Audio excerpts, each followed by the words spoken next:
And welcome back to the Daily Wrap, everybody. It's time for some potluck. It's my favorite part of the show.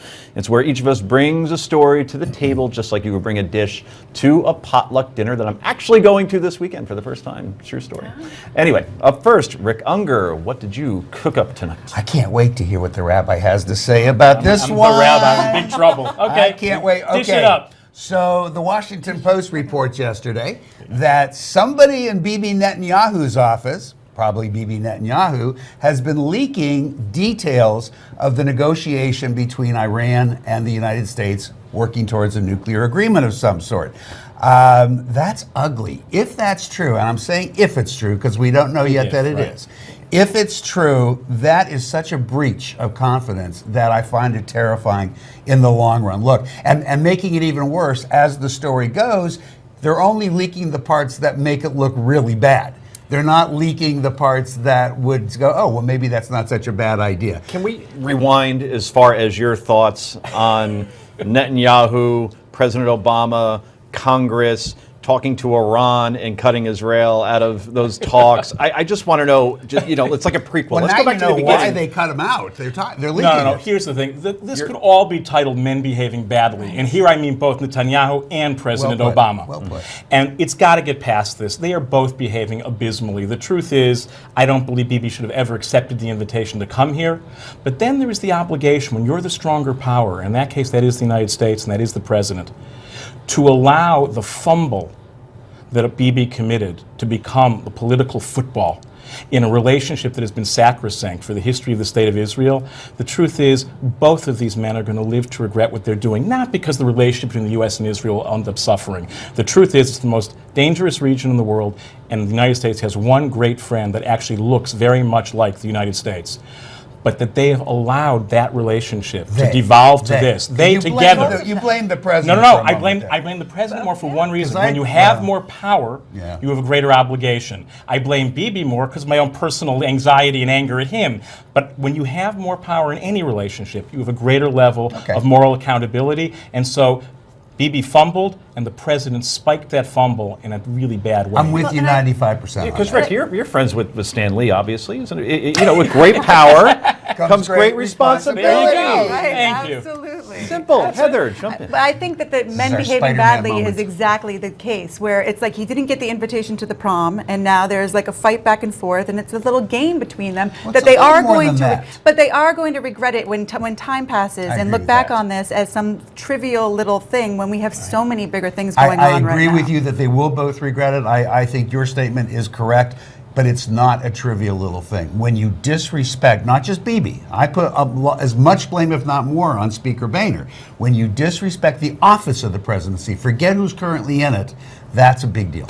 Yeah, I Yes, don't it is a disagree real with that. I issue don't relative to the presidency. I don't disagree with that. But then, if you really are, it's a big deal because you're the bigger guy, then step get up that. and And be say the to the bigger guy. right, be the bigger the guy. bigger Say, guy. look, you were wrong to accept this. I'm going to meet with you. By the way, tell them I don't like you. I don't agree with you. I'm going to meet with you because of how important this I get that. relationship is to the I world. can buy that. And on that note, what's our second course? Here's the thing. I saw yesterday, given that it was President's Day, they did a poll as to who should, if anybody, be the next face on Mount Rushmore. 21% of Democrats said President Obama should be the next face, Really? and I was flabbergasted. I mean, if you think about the There he faces is. on there, oh Wow. my gosh! There he So you've is, got looking George good. Washington. He's a lot thinner than the other guys. He's looking good. George Washington is there because he represents foundation. Then you've got Thomas Jefferson, he represents growth. You've got Teddy Roosevelt, he represents development.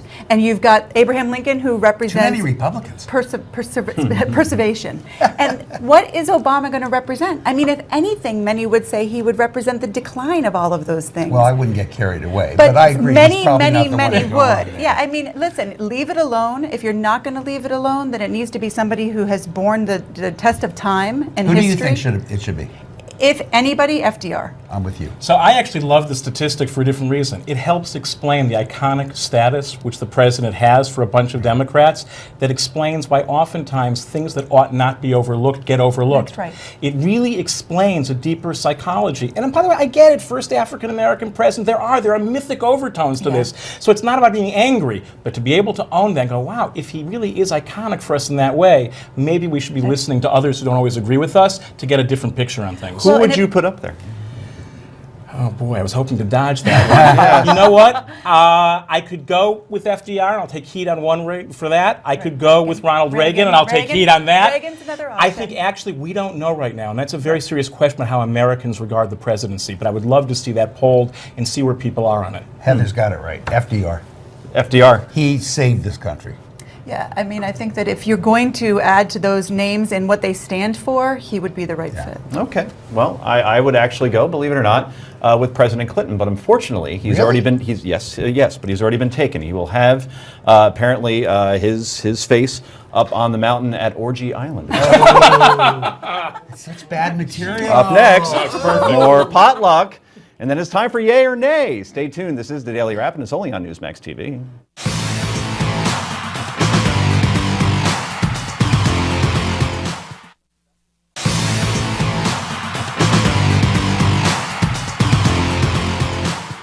And welcome back to the Daily Wrap. We are in the middle of our potluck, where each of us brings a story to the table like you bring a dish to potluck dinner. And Rabbi Brad, you are up. Okay, split dish tonight. 50 years ago today, Voice of America goes live broadcasting to the Soviet Union.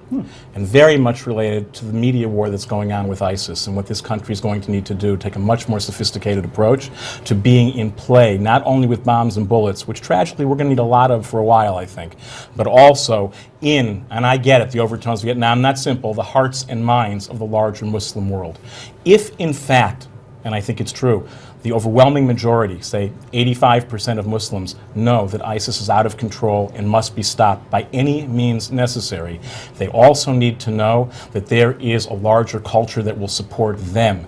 And we're not doing a very good job of that right now, and we need to do it a lot better. Do you think when you hear comparisons to the Third Reich in 1939 Germany, and I hear this a lot more now, it's pretty accurate, I would say. Meaning what what? sense? What do you mean? When you compare ISIS to what was going on in Yeah, Europe I in think the this is a late 1930s. totalitarian regime which has a redemptive view of the world that believes if we killed enough of the right people, the world would actually be a better place. The path to greatness for them is murdering those who get in the way, which is why in a perverse way, they experience this as a deeply positive thing. That goes back to why I was preaching the religiosity. It was very important. Do you because believe until there are- you understand that psychology, it's very hard to win it. Are they, go ahead. I want to ask the Voice of America, that analogy. Yeah. What is the equivalent now? Because everyone across the world now has access with Twitter and social media. So, with Voice of America, we were bringing our music to Russia, and they were thrilled about Right. that. But now they have all of that. We're So going to need we've to gotta figure that use out. Twitter. We'll have to use Twitter and use Facebook and use a million different means. And by the way, in the first year of VOA, it was terrible. Right. Even the people in Russia who appreciated it said the content isn't very good. So I don't mind if we're not great at it for the next 12 months, but let's at least do it. Get in the game. That's my plea for but that's- tonight. that's- Get in the game. So a big thumbs up on your original point.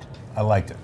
Question though, do you think that what ISIS is up to is putting the world on a crash course towards Armageddon? Is that what they're purposely trying to do you think?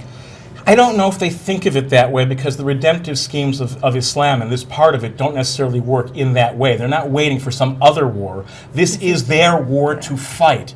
And that way it's very, very different than other conceptions. They're involved in this war because they actually think they're going to purify the world. They asked the head of ISIS this summer, what about Israel and Jews? And, oh no, we'll get to them. Right. But first we have to purify our nation. Right? This is a war for the purification of the world. And that, I don't care who's prosecuting it, it's scary. And understanding the roots of that kind of war is the only way to win it. And countering it.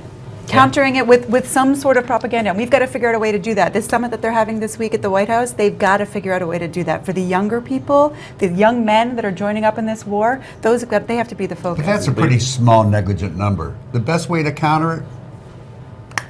Yeah, but what Well, about both, the people both, that both, are both. being It's a radicalized? both and You can't approach just for say- sure. Yeah. Anyway, you talk about young people and you talk about the Voice of America. Let me be the Voice of America for a moment. And the 40 million homes we now reach here on Newsmax, on Dish and DirecTV and Verizon Fios and online, and it's really fun. Anyway, point being, speaking of online, yesterday was my birthday. Yes, 37 was seventh heaven. Wife made a wonderful dish at home, some nice steak, a potato thing with bacon and cheese in it and all that fun stuff. It was tremendous. And then I checked my Facebook page, and I actually had, and there's my Facebook page right there. There it goes, happy birthday. And thank God the names were blurred out. But mostly the same thing over and over again. Happy birthday, happy birthday, happy birthday, Joe. A lot of exclamation points, right? And we go down and down and down. Overall, I got 197 posts on Facebook and LinkedIn when you combine the two, Bragging, and a are couple we? of text messages as well. What's that? Bragging, are we? No, I'm not bragging. Oh. And as you'll see, I got back to every single person on there. Because what happens in Facebook, Heather, you know this, people will write back the next day, thank you Thanks for to the birthday everybody. wishes. I am so blessed to have friends like you. Oh, no, no, no, no, no. I did what Ringo used to do. I responded to every single message that I got. But you know what I didn't get? 0.0 calls. Not one, except for my friends. My Aunt Maria called, and that was nice, and my sister called, right? But no one, as far as friends, can pick up the phone, and I realized that communication is dead. Verbal I called communication. you yesterday, It is. didn't I? You did, See? but you wanted your headphones back. Oh, or something. yeah. It wasn't about. I don't know if it's know, dead, birthday. but I don't know if it's dead, but there is a grammar to this, and it's going to work better for different people. And the truth is, and God, I feel old, and you say 37, but okay, I'm younger than you. So who isn't? There is a grammar to it, and I think probably for our age and up, we're all immigrants in that digital world and experience the lack of a voice call very differently. Yeah. If you got my 21 or 19-year-old daughter, they go, I don't need the voice call. Absolutely. I read that Absolutely. grammar there What's and your I feel problem? it. Right. So it's really I mean- what you need. And when you try to call them, they all screen your calls. No Right. one Right. picks up No the one, phone yeah, and anymore. people think No. you're weird. I mean, especially in the dating world, if Yep. you start calling up a girl or a guy that you want to go out with, they definitely think Exactly. you're We're weird. at the 30-year anniversary, by the way, of The Breakfast Club, and if they did that movie again, instead of them all talking and getting to know each other and getting high in a library, they'd just be They'd be texting the texting, entire yeah. time. The movie would be over in 10 minutes. Anyway, what crazy stories did we dig up today? Find out next when we do Yay or Nay. This is The Daily Wrap, and it's only on Newsmax TV.